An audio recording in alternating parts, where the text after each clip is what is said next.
Boa noite, igreja dos irmãos. Vamos dar início à nossa escola dominical, 19 horas.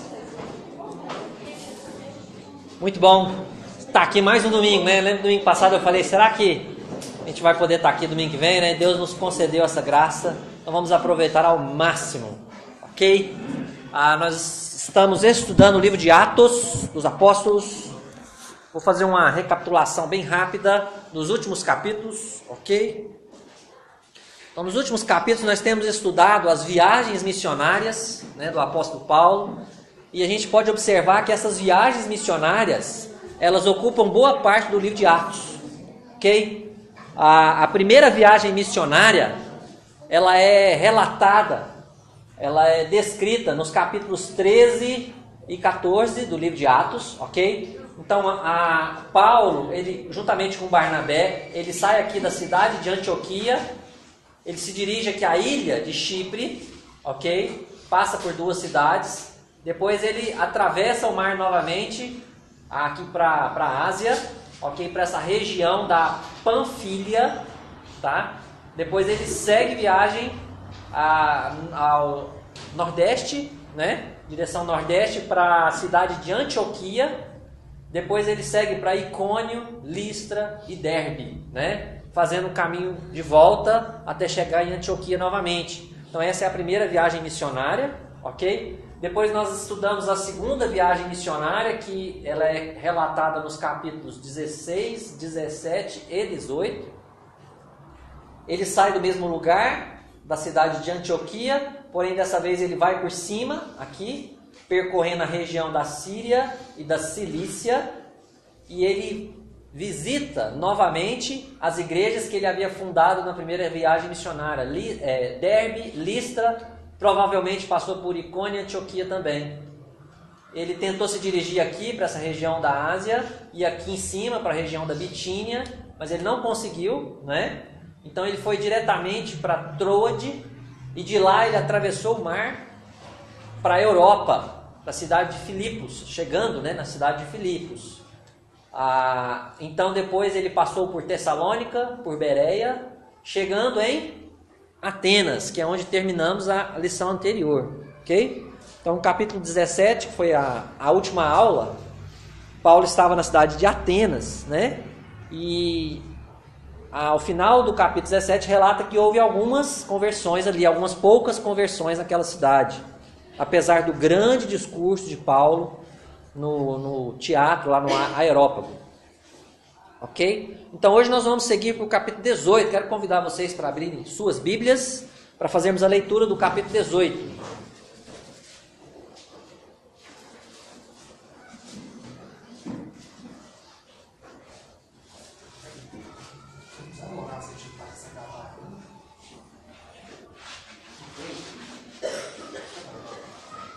Amém?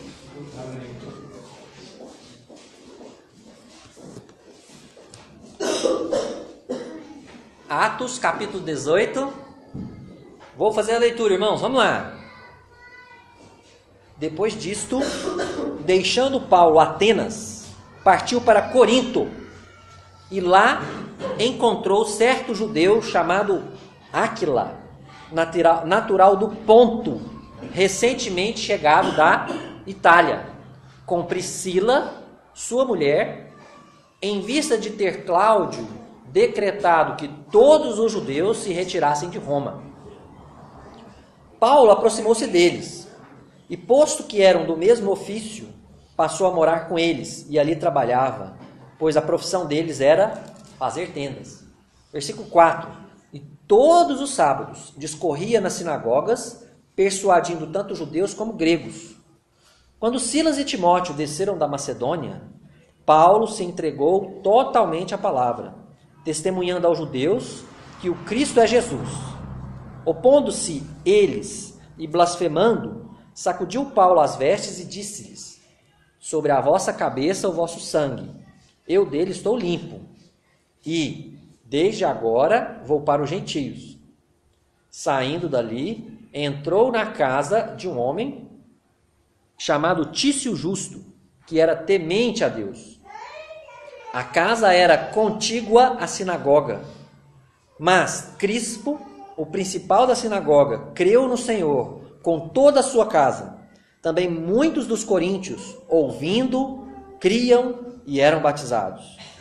Teve Paulo durante a noite uma visão, em que o Senhor lhe disse: não temas, pelo contrário, fala e não te cales, porquanto eu estou contigo, e ninguém ousará fazer-te mal, pois tenho muito povo nesta cidade.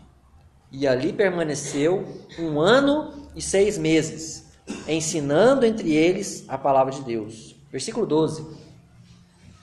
Quando, porém, Gálio era procônsul da Acaia, levantaram-se os judeus concordemente contra Paulo e o levaram ao tribunal, dizendo: este persuade os homens a adorar a Deus por modo contrário à lei. Ia Paulo falar quando Gálio declarou aos judeus: se fosse com efeito alguma injustiça ou crime de maior gravidade, ó judeus, de razão seria atender-vos. Mas, se é questão de palavra, de nomes e da vossa lei, tratai disso vós mesmos. Eu não quero ser juiz dessas coisas. E os expulsou do tribunal. Então todos agarraram Sóstenes, o principal da sinagoga, e o espancavam diante do tribunal. Gálio, todavia, não se incomodava com essas coisas. Mas Paulo, havendo permanecido ali ainda muitos dias, por fim, despedindo-se dos irmãos, navegou para a Síria, levando em sua companhia Priscila e Áquila, depois de ter raspado a cabeça em Cencreia, porque tomara voto. Chegados a Éfeso, deixou-os ali. Ele, porém, entrando na sinagoga, pregava aos judeus. Rogando-lhe eles que permanecesse ali mais algum tempo, não acedeu. Mas, despedindo-se, disse: se Deus quiser, voltarei para vós outros. E embarcando, partiu de Éfeso. Chegando a Cesareia, desembarcou, subindo a Jerusalém. E tendo saudado a igreja, desceu para Antioquia. Havendo passado ali algum tempo, saiu, atravessando sucessivamente a região da Galácia e Frígia, confirmando todos os discípulos. Versículo 24. Nesse meio tempo, chegou a Éfeso um judeu natural de Alexandria chamado Apolo, homem eloquente e poderoso nas Escrituras. Era ele instruído no caminho do Senhor e, sendo fervoroso de espírito, falava e ensinava com precisão a respeito de Jesus, conhecendo apenas o batismo de João. Ele, pois, começou a falar ousadamente na sinagoga. Ouvindo-o, porém, Priscila e Áquila, tomaram-no consigo e com mais exatidão lhe expuseram o caminho de Deus. Querendo ele percorrer a Acaia, animaram-no os irmãos e escreveram aos discípulos para o receberem. Tendo chegado, auxiliou muito aqueles que, mediante a graça, haviam crido. Porque com grande poder convencia publicamente os judeus, provando por meio das Escrituras que o Cristo é Jesus. Vamos orar? Querido Deus, obrigado por esse texto de Atos, capítulo 18. Obrigado pelo que o Senhor já fez essa semana em nossas vidas, em nossos corações, através da sua palavra. E obrigado pelo que o Senhor tem a fazer nessa noite, Pai, neste momento. Eu peço, Deus, que o Teu Espírito possa nos conduzir ao estudarmos este capítulo. Possamos, Deus, terminar este momento edificados com a Tua palavra. Em nome de Jesus. Amém. É isso aí, meus queridos irmãos. Atos capítulo 18. Conforme dá para perceber na leitura que foi feita, né, a maior parte do capítulo 18, ou grande parte dele, se concentra ou concentra as atividades de Paulo na cidade de Corinto. Do versículo 1 ao versículo 18, mais especificamente. São 28 versículos, né, o capítulo. Então, 18 dos 28 versículos acontecem na cidade de Corinto, tá? É uma cidade nova, né? Dentro do contexto de Atos, né? A gente ainda não tinha falado sobre Corinto. Corinto era o centro político e comercial da Grécia. Tá? Eu falei na aula passada sobre Atenas. Atenas era o centro cultural e religioso da Grécia. Tá? Atenas era o centro cultural e religioso da Grécia. Mas Corinto era o centro político e comercial. Eram as duas grandes cidades gregas, né? E que se dividiam nesse sentido de governo, né? de importância. Tá? Então a importância de Atenas era mais para o lado cultural e religioso, e Corinto era uma cidade mais política e mais comercial. Ficavam a 76 quilômetros, uma cidade da outra, ok? Característica principal de Corinto, né? Se você pega as duas cartas que Paulo escreveu para Corinto, e você lê, você vai perceber uma dificuldade muito grande naquela cidade, naquela igreja, tá? Pecados sexuais, promiscuidade, né? Imoralidade. Era um centro de imoralidade aquela cidade, ok? Era uma cidade portuária, facilitava tudo isso também, né? Havia na cidade o templo de Afrodite, um grande templo pagão, idólatra. E ali naquele templo, diz a história, que ficavam apostos, sempre disponíveis, 1000 prostitutas, ou chamavam de sacerdotisas, né? Que elas estavam ali, né, para adorar os ídolos e ao mesmo tempo ter relações sexuais com os homens, não é? Então era um centro bem promíscuo essa cidade, ok? Vamos lá, os versículos. Então eu vou mostrar aqui, né? Corinto fica bem perto de Atenas. Atenas está aqui, né? Corinto bem próximo aqui, 76 quilômetros. Tá? Pergunta número 1 aqui, ó. Com quem Paulo se uniu ao chegar na cidade de Corinto? Um casal. Áquila é nome de homem, né, gente? Áquila e Priscila, ok? Áquila e Priscila. Paulo se uniu com este casal, tá? Quem eram estas pessoas, né? A Bíblia fala aí no versículo 2...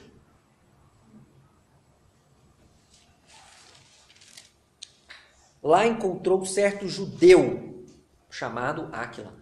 Já este homem chamado Áquila era um homem judeu, né? Mas diz aí o versículo 2, Áquila natural do Ponto. Qual ponto? Não é o ponto final, não, gente.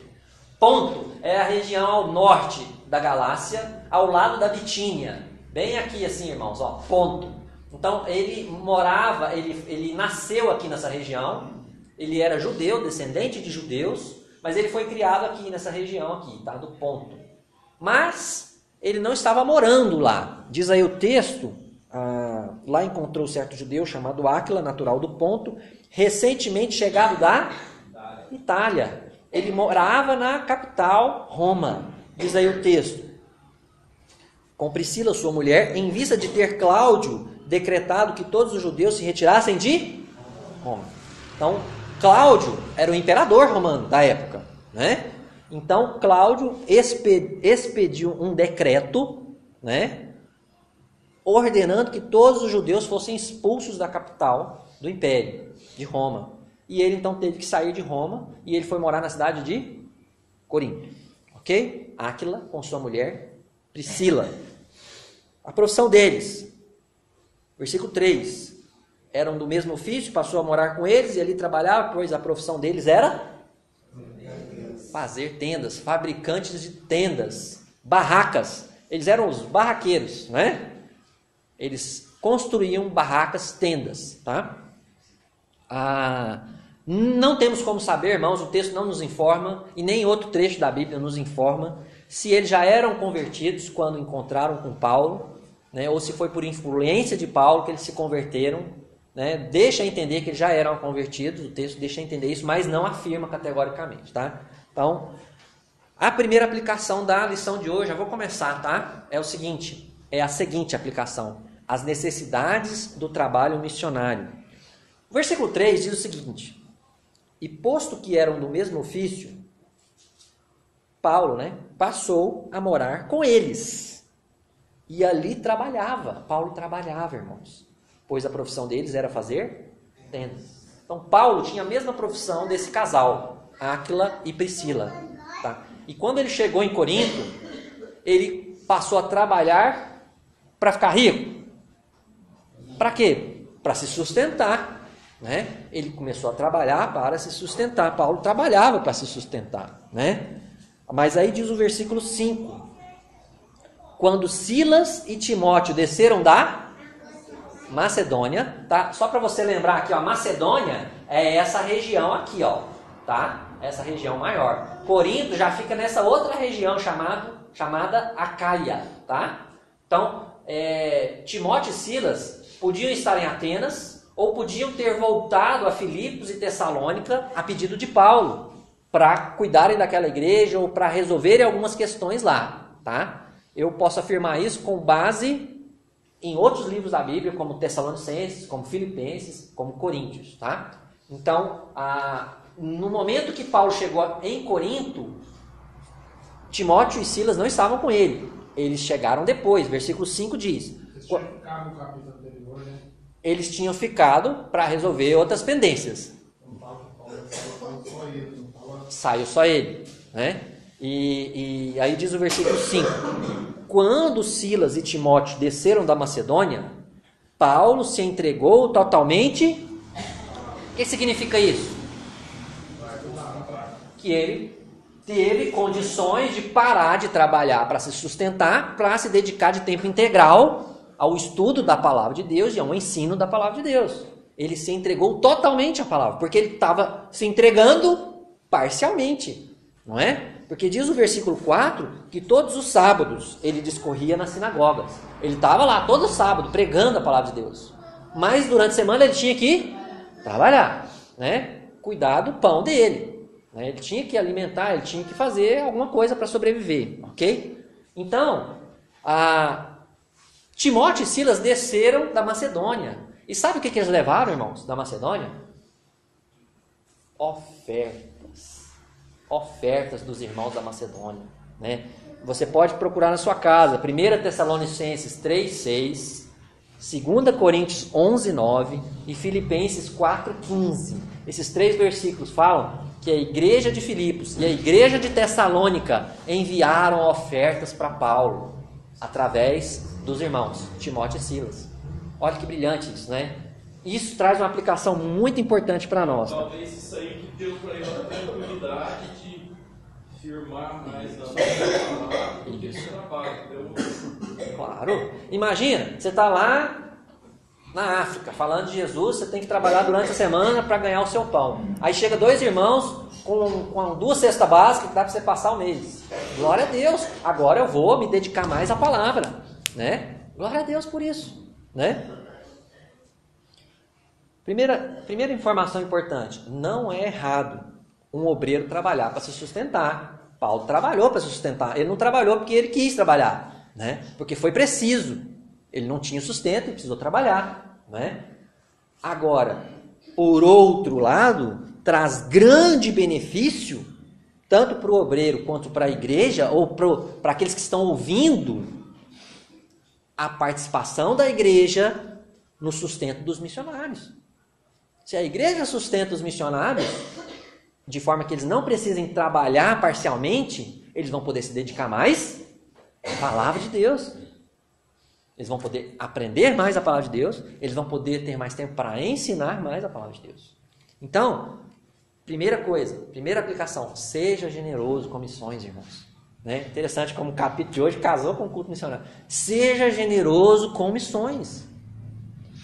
Porque se a gente é generoso, né, nós vamos viabilizar o trabalho intenso de um missionário. Nós vamos possibilitar que ele não se preocupe em trabalhar parcialmente para receber algum recurso para ele sobreviver, e aí ele vai ter o tempo para ele evangelizar os perdidos, né? Porque ele está lá para isso, né? Então, primeira aplicação, seja generoso com missões, viabilize o trabalho intenso de um missionário, ok? Continuando, então, o texto. Chegando em Corinto, que local, irmãos? Que local será que Paulo usou para pregar o evangelho? A sinagoga. Mais uma vez, não é isso? ele usou a sinagoga dos judeus, versículos 4 e 5. Todos os sábados discorria na sinagoga, persuadindo tanto judeus como gregos. Versículo 5. Boa noite. Versículo 5. Quando Silas e Timóteo desceram da Macedônia, Paulo se entregou totalmente à palavra, testemunhando aos judeus que o Cristo é Jesus. E ele fazia isso publicamente nas sinagogas. Ok? Mais uma pergunta aqui, ó. Como os judeus reagiram à pregação do Evangelho? Blasfemaram. O que mais? Isso. Eles se opuseram, eles se colocaram contra Paulo e a pregação de Paulo. Aqui não. Aqui você não fala isso não. Eles estavam na sinagoga, né? Então os judeus se levantaram e falaram, não, você está errado, você está enganado. Não é isso. Porque Paulo estava ensinando que o Cristo é Jesus. Que Jesus é o Cristo, né? Então, os judeus, versículo 6 diz isso. Eles se opuseram e blasfemaram do Evangelho. Opondo-se eles e blasfemando. Agora vem a próxima pergunta. Como Paulo reagiu após a oposição dos judeus? O que significa isso, Carlos? Sacudir a roupa. Tirou a responsabilidade de segureza, né? Lavar as mãos. É um símbolo, né? É um símbolo judeu, característico, né? Jesus até falou, ele enviava os apóstolos, e se vocês não forem bem recebidos, o que é que vocês fazem? É um símbolo, né? Porque lembra que a região era cheia de pó, né? Não eram ruas asfaltadas e tal, né?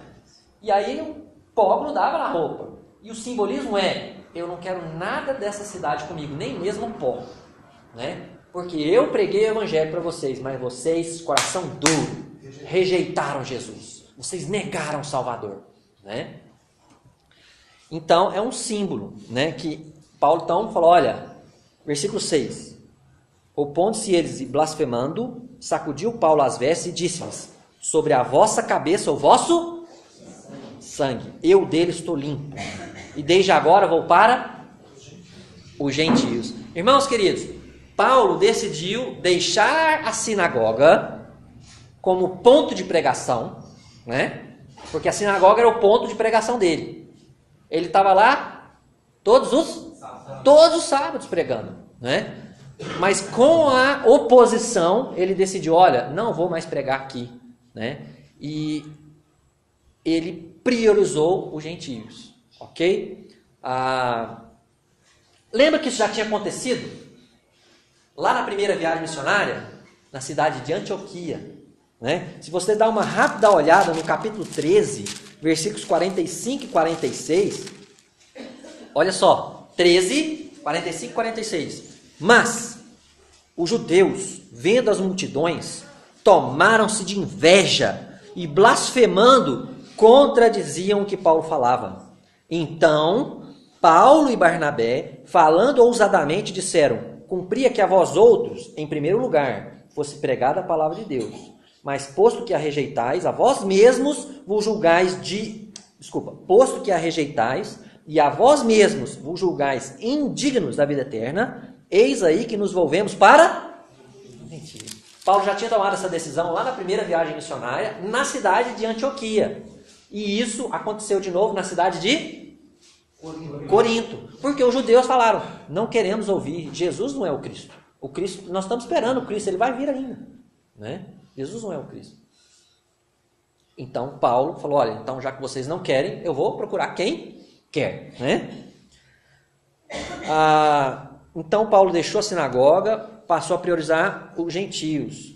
Paulo passou a usar que lugar como ponto de pregação? A casa de um homem chamado Tício Justo. Ó. E esse rapaz morava onde? A casa era contígua, isso significa que era colada, era talvez até um anexo da sinagoga. Talvez ele era um frequentador da sinagoga, ou um gentio, um prosélito, alguém que buscava a Deus, o Deus dos judeus. A gente não sabe disso, mas a casa dele era colada na sinagoga. E ele passou a usar aquela casa. E quem se converteu? Hã? O que fala aí o versículo 8? Crispo. Não é Cristo não, hein, gente? É Crispo. O principal... Olha só. Os judeus que estavam na sinagoga falaram, nós não queremos essa mensagem. Mas Deus escolheu um homem ali. E o chefe da sinagoga, o principal da sinagoga, né? E aquele homem se converteu e diz aí, com a sua casa, com toda a sua casa, a sua família. E ainda o final do versículo 8, também muitos dos coríntios, o que acontecia com os coríntios? Ouvindo, creram. Olha que sequência brilhante. Primeiro as pessoas têm que ir, depois elas, e só depois. É um processo. Esse processo é válido ainda hoje. Você precisa ouvir o Evangelho, você precisa crer no Evangelho, você precisa ser batizado em nome de Jesus, né? Então, outra aplicação interessante, irmãos, muito interessante. Eu chamo de a oportunidade mora ao lado, literalmente, não é? Paulo foi na sinagoga, pregou para os judeus e ele foi rejeitado. Mas bem ao lado surgiu uma oportunidade. Com a gente não é assim também? A gente está pregando, a gente quer pregar aqui para o João. João, não quero João, você quer que o João converta. Mas João, o Evangelho, João. E a oportunidade está ao lado. E às vezes a gente não enxerga a oportunidade. E esse bispo aí, ele era da sinagoga, né? Ele era. Está falando aqui que ele era o principal da sinagoga. Isso, ele ouviu. Provavelmente não concordou com aquilo que o povo fez. Ou talvez ele venha se converter um pouco depois. A gente não sabe, né? Exatamente. O que a gente sabe é que naquele primeiro momento Paulo foi rejeitado, né? E depois de várias semanas, porque diz aqui que vários sábados ele estava lá. Não foi só um primeiro encontro e foi rejeitado, não. Várias semanas. Vários debates. E aí falou, não, casca fora. Não dá certo, nós não aceitamos essa mensagem. Então Paulo falou, eu estou fora. A casa de Tício Justo era ao lado da sinagoga, não é? Então, o que eu quero aplicar aqui para a gente, irmãos? Peça a Deus a visão espiritual, percepção espiritual para enxergar oportunidades. Às vezes a gente está cego para as oportunidades que estão do nosso lado. Literalmente, vizinhos nossos, né? Às vezes eu estou pregando para um vizinho de cá, mas tem um de cá, ó, que eu não estou pregando. Né? Às vezes é dentro da nossa própria família. Às vezes é um colega de trabalho que está sempre ao meu lado, mas eu nunca importei com a aula dele. Ou falo, não, mas eu oro por ele todos os dias, mas eu nunca falei do Evangelho para ele. Né? Um amigo, um colega de escola, já parou para pensar nisso? A oportunidade mora ao lado. Esteja atento também aos interesses das pessoas. Tá, eu quero partilhar uma coisa que eu fiz essa semana, foi muito interessante. Eu tenho alguns livros desse, que é um livreto evangelístico, né? E eu lendo, estudando Atos, estudando o texto da pregação, me senti muito incomodado essa semana. Falei, Senhor, eu preciso fazer mais, muito mais pelo Senhor, eu tenho feito tão pouco, né? Eu falei, essa semana eu vou aos meus vizinhos. A minha rua é de um quarteirão só, quem conhece ali a minha casa sabe. É um quarteirão só, então eu escolhi uns 20 livretos desses e saímos eu e Elaine, batendo de porta em porta. Alguns não estavam em casa ou não quiseram atender, não sei. Mas aqueles que atenderam, nós nos identificamos, né? Nós demos um presente e nós falamos do Evangelho também. Jesus morreu na cruz para salvar todo aquele que nele crê. Leia esse livrinho. Se você tiver interesse em estudar a Bíblia, nós estamos dispostos a estudar a Bíblia com você. Eu saí vibrando. Aquela noite para mim foi muito, muito boa, né? O resultado está na mão de Deus, irmãos. O que a gente tem que fazer é estar atento às oportunidades e não perdê-las. Amém? Então vamos lá. Quais foram as consequências ruins ou negativas da pregação de Paulo em Corinto? Versículos 12 em diante. O que aconteceu? Depois de um tempo.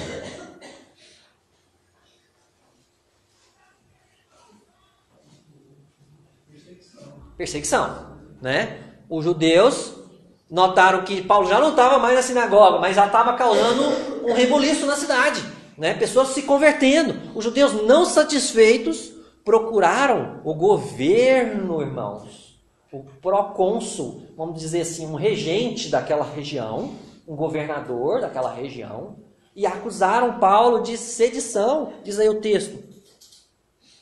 Versículo 13, dizendo: este persuade os homens a adorar a Deus por modo contrário à lei. Corrigindo o que eu disse aqui, não sedição, desculpa. Eles agora usaram um argumento religioso. Eles utilizaram um argumento: olha, esse homem ensina os homens a adorar a Deus de uma maneira diferente da nossa lei. Aí então, o que o governador fez? Lei? Não, se fosse questão de governo, aí eu interferiria. Mas se é questão de lei de vocês é que resolvam isso. Eu não tenho nada com isso. E mandou eles embora, expulsou eles. Né? Paulo não precisou nem abrir a boca para se defender. Né? Mas antes disso, tem um detalhe. No versículo 9 e 10, o Senhor aparece para Paulo. Olha que brilhante isso, irmãos. O Senhor deu consolo para Paulo. Versículo 9 diz: teve Paulo durante a noite uma visão em que o Senhor lhe disse: não temas, não tenha medo. Né? O Senhor deu direção para Paulo. O que ele falou? Pelo contrário, fala e não te cales. Está difícil? Continua. Eu estou contigo. Continua. Deus deu direção para ele. Né? Deus também deu proteção. Qual que é a próxima frase? Ninguém usará. Antes disso. Eu estou contigo. Gente, se Deus está com você, você precisa de mais alguém? Alguém tem poder sobre a sua vida além de Deus? Ninguém tem poder na sua vida. Se alguém está tocando na sua vida é porque Deus está permitindo. Saiba disso. Deus é soberano e está permitindo todas as coisas que acontecem na sua vida. Então, eu estou contigo. E aí ele fala: agora sim, certeza. Ninguém, proteção ainda, e ninguém ousará fazer-te mal.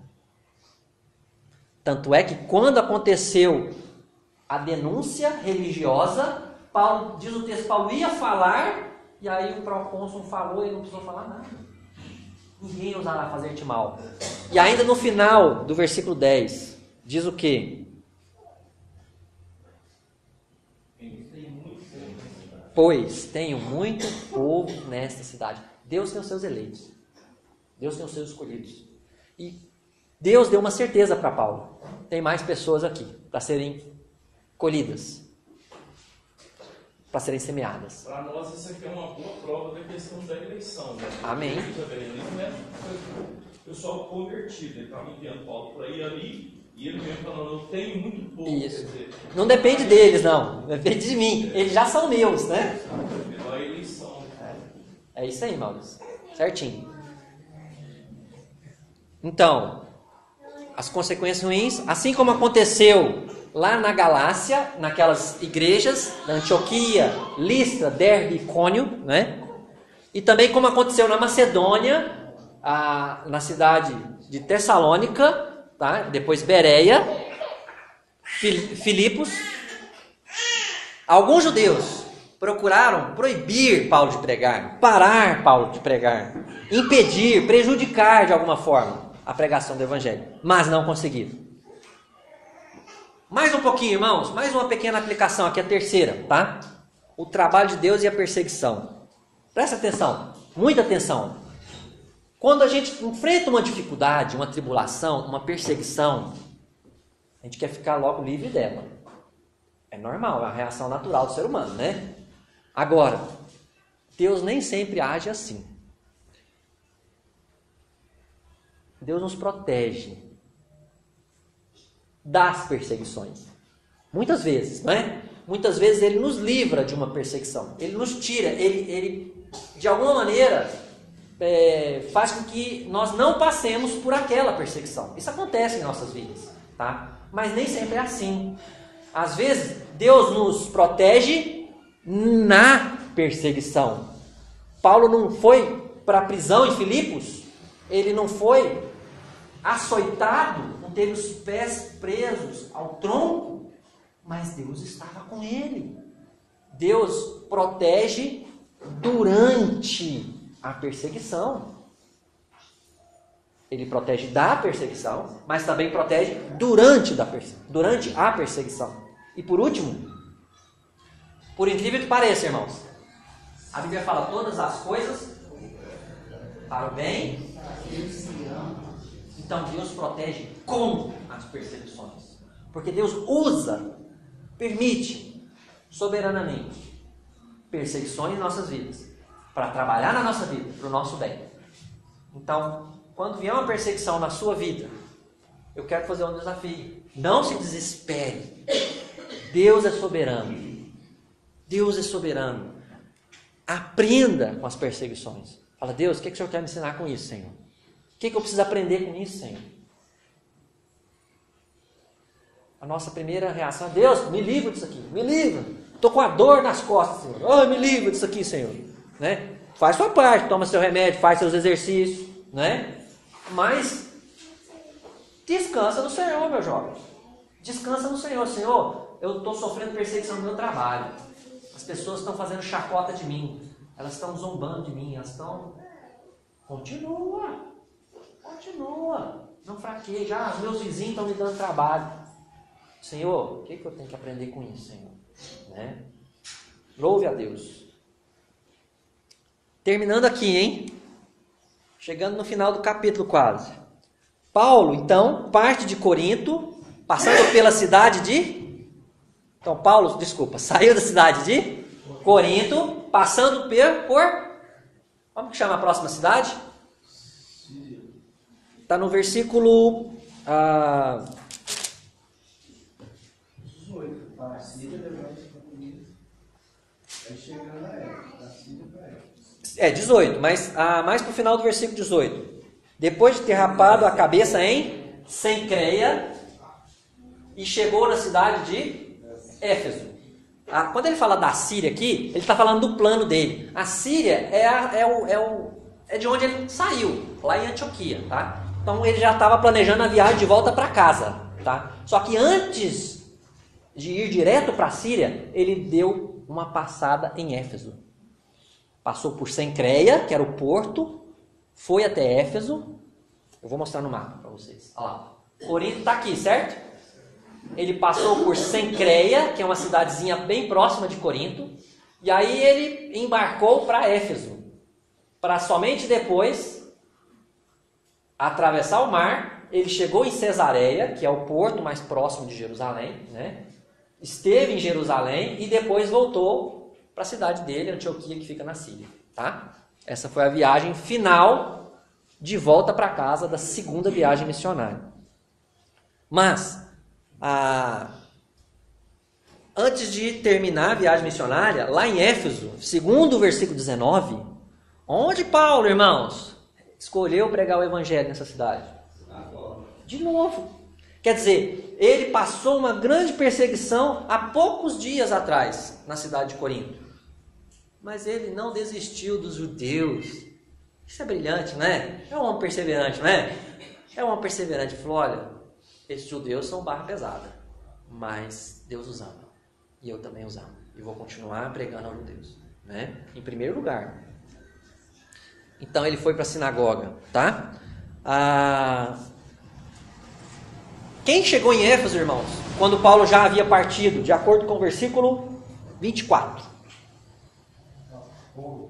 Apolo. Diz aí o texto. Nesse meio tempo chegou a Éfeso um judeu natural de Alexandria, chamado Apolo. Alexandria, irmãos, fica aqui embaixo, ó, no Egito. Alexandria era a segunda maior cidade do Império Romano. Né? Lá tem, se eu não me engano, na época, a maior biblioteca, né, do mundo da época. Né? E só perdia para Roma, de tamanho de cidade. Né? Era a segunda maior cidade do Império Romano. Diz o texto, versículo 24, que Apolo era um homem eloquente e poderoso nas Escrituras. Ele sabia falar com clareza, né? E ele conhecia muito sobre as Escrituras, sobre a palavra de Deus. Diz o versículo 25, ele era instruído no caminho do Senhor, sendo fervoroso de espírito, falava e ensinava com precisão a respeito de Jesus. O texto parece mostrar que ele conhecia o Senhor Jesus, sim. Só que ele não conhecia muito sobre Jesus, né? O que ele conhecia, ele falava com precisão. Mas diz aí o final do versículo 25, conhecendo apenas o batismo de... Fala, Carlos. Quando eu li, a gente pode fazer uma correlação dele com Nicodemos? Ou você não pensa sobre isso? Eu acho difícil. Para mim, assim, as palavras que são usadas aqui no texto, Carlos, olha só. Ele era fervoroso de espírito, né? Ele falava e ensinava com precisão a respeito de Jesus. E ele era instruído no caminho do Senhor, né? Então, assim... Nicodemos era muito sábio, muito inteligente, mas ele era um religioso. Né? Mas não era nascido de novo, né? Então, é claro. E falta de conhecimento. O texto deixa claro que Apolo não tinha todo o conhecimento sobre Jesus. Isso a gente, claro, não tinha todo o conhecimento. Isso. E ele se predispõe a aprender e pôr em prática, né? Em nenhum momento ele se mostrou aqui no texto, não, eu sei, eu já sei, não preciso de ouvir vocês não, né? Pelo contrário, ele continuou falando, né? Versículo 26, você disse, Carlos, olha, ele, pois, começou a falar ousadamente na sinagoga. Ouvindo, porém, Priscila e Áquila, tomaram-no consigo e... O que diz aí, irmãos? Com mais exatidão lhes expuseram. Com mais exatidão. Faltava um pouco de exatidão, mas ele sabia, né? Então, aonde que eu quero chegar? Que é a última aplicação de hoje, irmãos. As responsabilidades dos cristãos, tá? Nós temos cristãos mais experientes e cristãos menos experientes. Eu estou falando de cristãos, tá? Não estou falando de incrédulos, não. Cristãos mais experientes e menos experientes. Os cristãos menos experientes, eles devem passar adiante aquilo que eles já sabem. O que um cristão recém-convertido sabe? Pelo menos que ele é pecador e precisa confessar os pecados dele, né? E Jesus é o Cristo e Jesus. Amém. Ele sabe o que é a salvação, não é isso? Ele sabe como ser salvo, porque ele é salvo, ele precisa saber como ser salvo. Então, um cristão, por mais inexperiente que ele seja, se ele realmente é nascido de novo, ele precisa passar isso para os outros, irmãos. É a primeira aplicação aqui, né? Este homem, ele sabia com precisão o caminho, ele sabia com precisão a respeito de Jesus. Ele era instruído no caminho do Senhor. E ele falava ousadamente o que ele sabia. O que ele sabia, ele falava. Ele não se calava, não é? E isso serve de exemplo para nós. O que você sabe, você tem que passar adiante. Não devemos nos desculpar, né? Mas eu não sei nada, não sei muita coisa. O que você sabe, passe adiante. Não inventa, não. Não comece a falar coisa que você não sabe, não. Fala o que você sabe. Se alguém te perguntar uma coisa que você não sabe, eu vou perguntar. Vou perguntar o Cardinito, vou perguntar o S, um dos presbíteros da minha igreja, vou perguntar o pastor, vou perguntar um outro irmão maduro, experiente, que eu conheço, que eu sei que ele entende da Bíblia, né? Vou perguntar a outros irmãos aí. E eu vou te trazer a resposta. Mas não fala o que você não sabe. Mas fala o que você sabe. Não se cale. Os cristãos menos experientes, irmãos, eles precisam aprender com os mais... Eu não tenho falado isso aqui desde o começo do ano. Olha, procura alguém para você discipular, ou para discipular você, se você é menos experiente, né? Pede alguém, eu gostaria de conhecer mais da Bíblia, você me ajuda? Procura alguém, não é? Olha, Áquila e Priscila olharam para aquele homem, falaram, não, esse homem precisa de um apoio. Vamos dar um apoio para ele?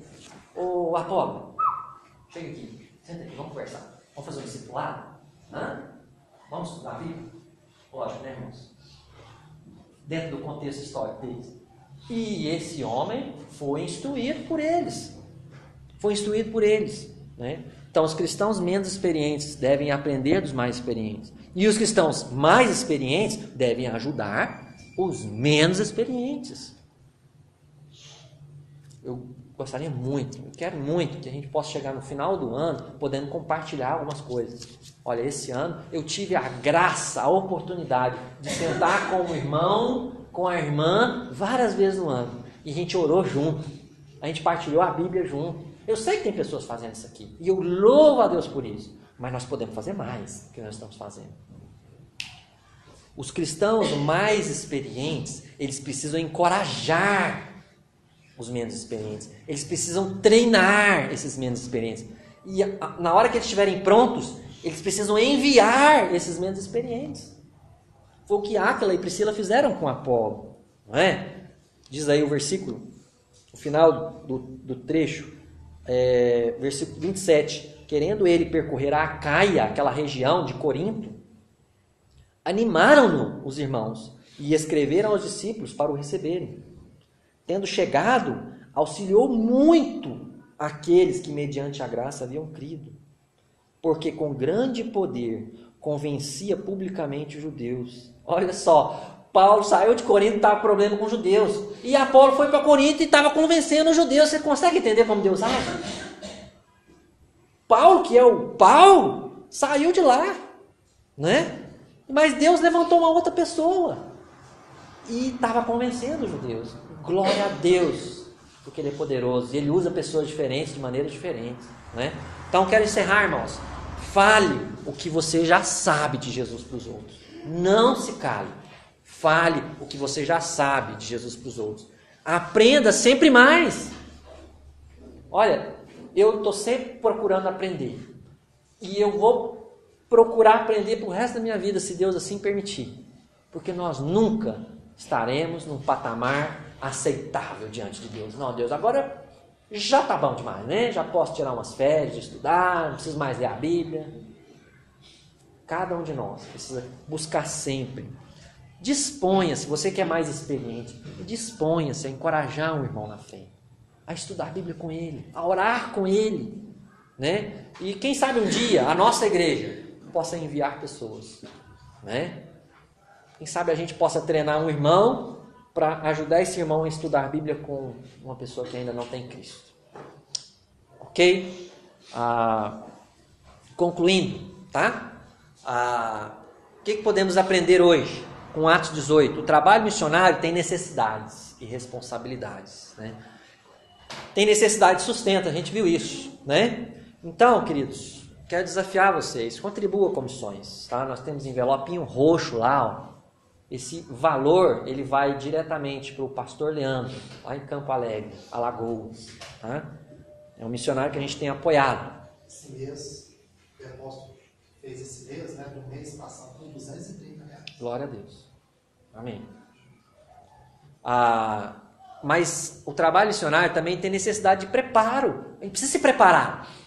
A gente precisa estudar, precisa se dedicar, né? Então eu quero desafiar você. Prepare-se, cada dia é melhor. Mas eu não sou missionário, mas você é um cristão. E você precisa se preparar para falar do amor de Jesus para as pessoas, né? Prepare-se, cada dia é melhor. E prepare outras pessoas. Ajude, irmãos, para que esses irmãos possam estar melhor preparados, ok? Fique atento, as oportunidades moram ao lado. Peça a Deus que você possa enxergar, né, a direção que você precisa seguir. Tá? Fique atento, peça auxílio do Senhor. Vamos orar. Querido Deus, louvado seja o teu nome por esse capítulo 18 de Atos. Ajuda-nos, Deus, a aplicar em nossa vida as verdades aqui aprendidas, Pai, a compreendermos a necessidade dos missionários, a apoiarmos, Deus, missões, a também compreendermos a necessidade de nos prepararmos para servirmos o Senhor melhor, para falarmos do teu amor, a não nos calarmos, Pai, em nome de Jesus. Amém.